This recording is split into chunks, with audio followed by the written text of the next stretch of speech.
Alright, so I got the key on. Hopefully you can hear me. That's the vacuum pump pumping.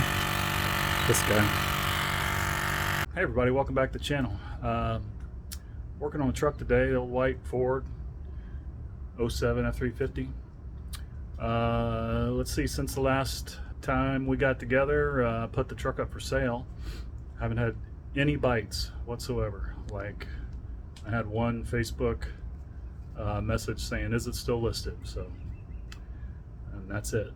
I guess it's a bad time to be selling a diesel with the price of fuel so high, but somebody will come along that needs one, and until then, it's my daily driver. I'm gonna keep driving it.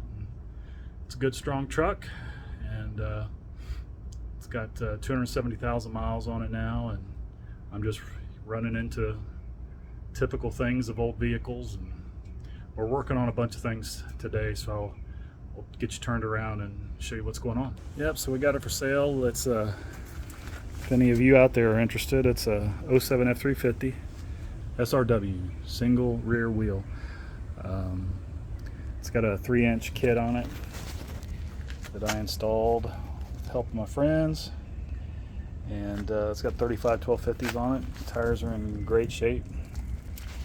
These Nexans have been wearing really well, so I'm going to keep using those in the future. It's got the big highboy top. I also have a flat, soft tonneau cover for it. That'll come with it. Let's look at the inside. This is what I spent I really like the bed here, because I sprayed in a bed liner, and then I put the bed rug in there. So I mean, this thing is pretty much ready for camping. If you wanted to build out some beds and stuff in here, if you wanted to go that route. So yeah, that's that. Some cool steps on there.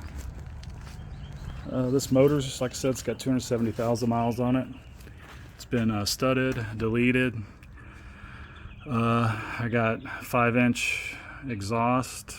I guess it's a 4-inch downpipe, and then turns to 5-inch to the back.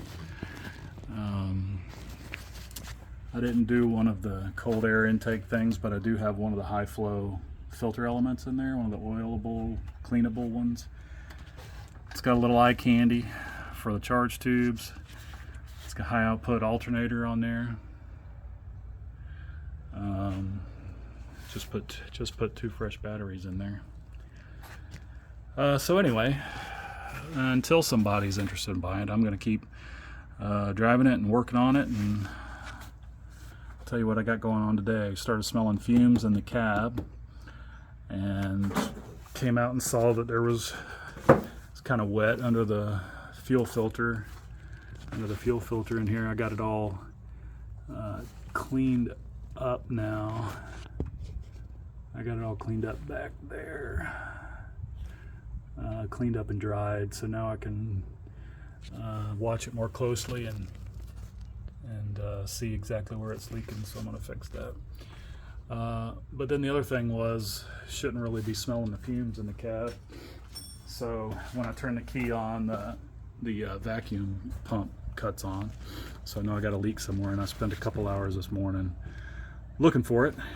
And there's a lot of good videos out there showing you how to troubleshoot this stuff. But let's see, quickly, for our sake, the components are: this is the pump, the vacuum pump, the grand sucker. This is nothing but a reservoir of suck. And then you've got, so the lines go from the pump right here to the reservoir. There's a Gazinta and a Gazauta. So if you pull this plug off right here, you can plug this and see if the pump shuts off, and that exonerates that. And then if you leave this one on and just sort of rotate this plug a little bit so that this stays off, then you can plug that. that exonerates the reservoir. And so then this piece right here is for your four-wheel drive control. So when you hit the four-wheel drive switch in the cab, this allows vacuum to go down to your hubs. In my case, those vacuum hubs haven't worked for a long time. Thankfully, this does have manual hubs, so I don't even worry about it because four-wheel drive works just fine. So I've got, this was going out to the four-wheel drive. I got that plugged. So the only gazouta that I have is coming from the reservoir to the inside. And so I took this loose and put my finger there, and the pump stopped. So that exonerates, sadly, everything outside here in the engine compartment.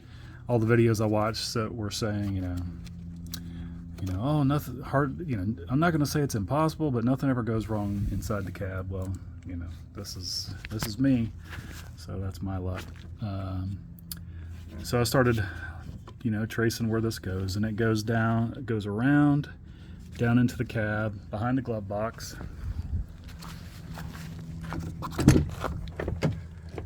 Come inside, push these little tabs in. Let's see if I can do it with one hand here. Okay. So here is the black line coming in from the engine compartment, and then this is the white line that goes out to your to the heater control valve in the engine compartment, that cuts off the flow of hot coolant to the air conditioning core, so that it's nice and cool in here. So I unplugged this right here and plugged off the feed, which is the black one coming from the reservoir, and I plugged it right here with my finger, and it stopped, which exonerates everything from here out into the engine compartment. So sadly, I had to get behind the dash, and I took the bezel off, and it got back behind the heater control switch here. I disconnected that whole connector, blocked off the feed, and it stopped again, which exonerates everything from there. Over here, coming this way. Now this is coming off the back of the switch, so there could be a problem up in here somewhere, maybe. But for now, I ordered another switch, and I'm gonna swap that out. I have read a couple people say that they've had that go bad, so I'm gonna try that first. It's like 60 bucks, so it's a little steep, but it's worth a shot. And if that doesn't fix it, then there's got to be something coming from the back of that switch over to here, or up into here where it goes to all the control valves, perhaps. So I probably could do a little more troubleshooting on that, but anyway, I'm going to keep working on this, and to whoever ends up with this truck, you're welcome. This is kind of a pain, this kind of stuff. I can't stand vacuum problems. All right, so I got the key on. Hopefully you can hear me. That's the vacuum pumping. This guy. All right, so good news.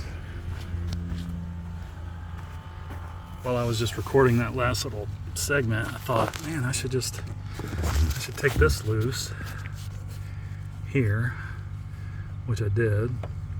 And so these are going up, this is going up to the controls, flipping doors and stuff. This is going to the switch. So I blocked all three of these and waited and verified that the pump keeps running, so the pump is still running, And then I even thought to stick my ear up here next to the switch. And there's no way you'll be able to hear it, I don't think, but I'm going to put the phone close. I can hear hissing back there when I put my ear next to the switch. Anyway, I doubt you can hear that, but I could hear it, so that's good. And I was afraid that I'd wasted 60 bucks on a switch, but I think, fingers crossed, that that's going to fix that. So I'm going to reconnect this and be moving on. All right, well, I think I'm just going to call it. I don't feel like messing with taking that tire off in the heat. We're in Florida and it's hot. We just got back from vacation in Utah where it's cold and beautiful, and it's nice here. I mean, it's pretty, but it's hot, already getting hot. And I'm going to put off the brakes till some nice evening, maybe this evening. If I do, I'll add it to this video. If I don't, maybe I'll make another video on checking the brakes, the brake pads there, and the rotor. Hey, if anybody's interested in this truck, give me a call. Or contact me on YouTube and send me a message. I'm asking $17,500 or best offer, so it's negotiable, and it's the longer I keep it, the more stuff I fix, probably the more firm that price gets. But it's just piddly things now. All the expensive stuff has been done on this truck, and the motor just runs great. It's just all these other little nitpicky things that you deal with all old cars, but I'm just going to keep picking away at it because I do drive it every day. And anyway, I hope you guys have a great day, and like I say, if I do the brake stuff, I'll tag it on here, and you'll probably never see this ending, but if not, be blessed, and can't wait to see you next time. See ya.